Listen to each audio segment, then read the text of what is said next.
Israel फ़लस्तीन पर काबिज़ क्यों है?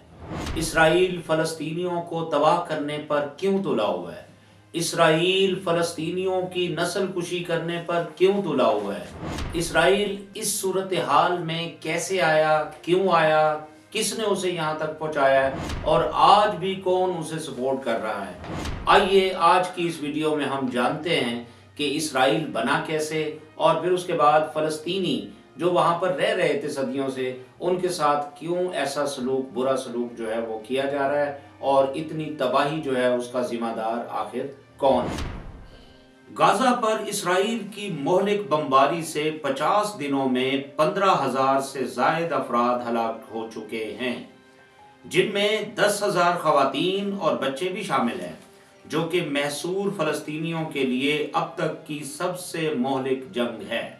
इसराइल ने पहले तो जंग बंदी के मुतालबात को मुस्तरद कर दिया, लेकिन जब बैनुल अक़वामी तौर पर इतना ज्यादा जोर पड़ा तो फिर 4 रोज के लिए जो है उसने जंग बंदी का जो मुआहिदा किया अब वो खत्म हो चुका है और उसके बाद फिर इसराइल ने वही तबाही जो है, वही बमबारी, वही बर्बादी फ़लस्तीन के ऊपर जो है वो फिर फैला रखी है। और दुनिया जो है, अगरचे आम लोग दुनिया भर के मुजाहरे तो कर रहे हैं, अमेरिका में भी, यूरोप में भी, दुनिया जहान में लोग मुजाहरे कर रहे हैं, लेकिन इस सिलसिले में अमरीकी और यूरोपी जो हुकूमतें हैं उनका किरदार कोई अच्छा नहीं है। गाजा की तबाही और हलाकतों की बढ़ती हुई तादाद ने दुनिया भर में मुजाहरों को जन्म दिया है, जिसने दहाइयों से जारी इस मसले को आलमी सियासत के मरकज में लाया है। आज जो है ये मसला आलमी सियासत का मरकजी मसला बन चुका है और ये है वो मसला जिसकी तरफ आज जो है मैं आपकी तवज्जो मबजूल कराना चाहता हूँ। तारीखी तौर पर भी हम इसे देखते हैं कि यहाँ तक सूरत हाल कैसे पहुंची। बाल्फोर एलामिया। इसराइल और फ़लस्तीन का मसला तकरीबन 1 सदी पुराना है, जब पहली जंग अजीम के दौरान बरतानिया ने ऐलान बाल्फोर के तहत फ़लस्तीन में यहूदियों के लिए कौमी घर कायम करने का वादा किया था। बरतानी फौजियों ने अक्टूबर 1917 के आखिर में सल्तनत उस्मानिया से इस इलाके का कंट्रोल हासिल कर लिया और उसके बाद फिर यहूदियों की आबादकारी का सिलसिला ऐसा शुरू हुआ जो आज जो है दुनिया के लिए मसला बन चुका है। फ़लस्तीन में यहूदियों की हिजरत। फ़लस्तीन की तरफ बड़े पैमाने पर यहूदियों की हिजरत शुरू हुई, जिसमें तेजी यूरोप में नाजीज़म से भागने वाले यहूदी लोगों की वजह से हुई। 1918 और 1947 के दरमियान फ़लस्तीन में यहूदियों की आबादी 6% से बढ़कर 33% हो गई। ये आप देखिए कि किस तरह जो है वो आबादकारी बढ़ी, ये आपके सामने है। फ़लस्तीनी आबादी की तब्दीली से घबरा गए और तनाव बढ़ गया, जिसके नतीजे में 1936 से 1939 तक फ़लस्तीनियों की बगावत हुई।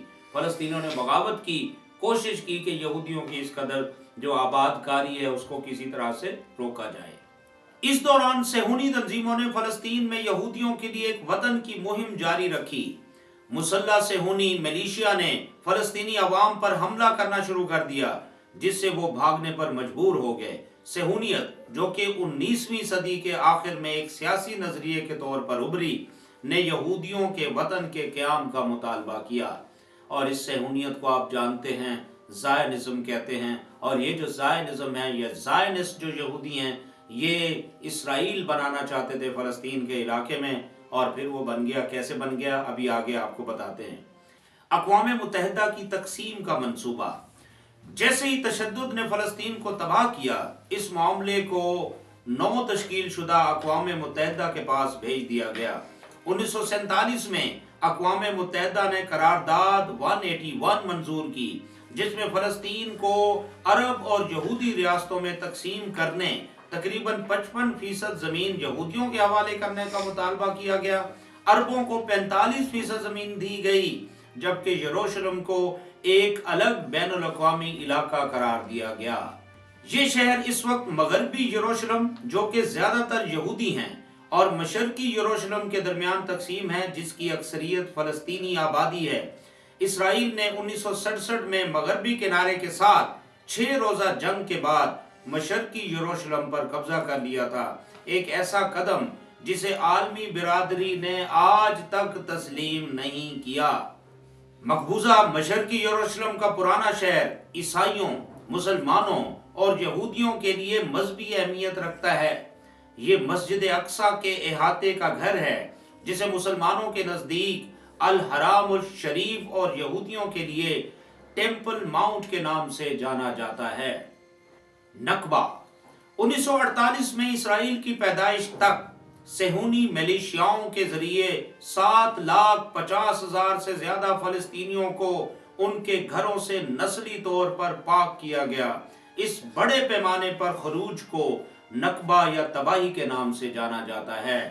اور یہ جو نسل کشی ہے یہ 1948 سے جاری ہے، اور آج بھی آپ سن رہے ہیں کہ جو انتہا پسند یہودی ہیں وہ یہ کہہ رہے ہیں کہ ان کی عورتوں کو مارو کہ یہ بچوں کو جنم دیتی ہیں، یعنی نسل کشی کا کام جو ہے آج بھی جاری ہے۔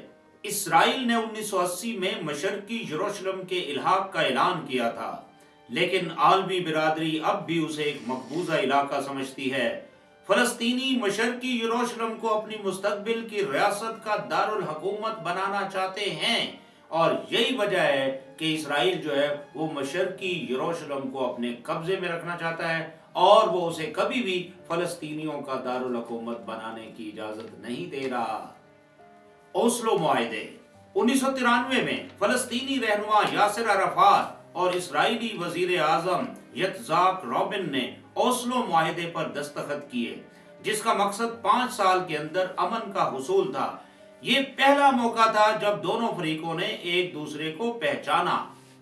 1995 میں ایک دوسرے معاہدے کے تحت مقبوضہ مغربی کنارے کو 3 حصوں میں تقسیم کیا گیا، ایریا اے، بی اور سی۔ اوسلو معاہدے کے نتیجے میں قائم ہونے والی فلسطینی اتھارٹی کو صرف 18% اراضی پر محدود حکومت کی پیشکش کی گئی تھی۔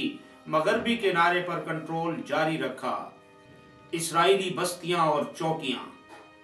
تاہم اوسلو معاہدہ دھیرے دھیرے ٹوٹ گیا، کیونکہ اسرائیلی بستیوں مغربی کنارے میں فلسطینی اراضی پر تعمیر کی گئی یہودی برادریوں میں تیزی سے اضافہ ہوا۔ مغربی کنارے اور مشرقی یروشلم میں آباد کاری کی آبادی 1993 میں تقریباً 2,50,000 سے بڑھ کر اس سال ستمبر میں 7 لاکھ تک پہنچ گئی۔ مقبوضہ مغربی کنارے اور مشرقی یروشلم میں تقریباً 30 لاکھ فلسطینی آباد ہیں۔ مقبوضہ علاقوں میں اسرائیلی بستیوں کی تعمیر اور علیحدگی کی دیوار نے فلسطینی برادریوں کو ٹکڑے ٹکڑے کر کے ان کی نقل و حرکت کو محدود کر دیا ہے۔ تقریباً 700 سڑک کی رکاوٹیں، جن میں 140 چوکیاں بھی شامل ہیں، مغربی کنارے پر موجود ہیں۔ اسرائیلی ورک پرمٹ کے حامل تقریباً 70,000 فلسطینی اپنے روزانہ سفر میں ان چوکیوں کو عبور کرتے ہیں۔ بین الاقوامی قانون کے تحت بستیوں کو غیر قانونی سمجھا جاتا ہے۔ اقوام متحدہ نے بستیوں کی مذمت کرتے ہوئے اسے نام نہاد 2 ریاستی حل کے حصے کے طور پر ایک ناقابل عمل فلسطینی ریاست کے حصول میں ایک بڑی رکاوٹ قرار دیا ہے۔ لیکن اس کے باوجود بھی یہ رکاوٹیں اور یہ چوکیاں اپنی جگہ پر قائم ہیں، اور فلسطینی بیچاروں کو جو ہے کس قدر بہت بڑی پرابلم سے گزرنا پڑ رہا ہے۔ Remaining part in the next episode.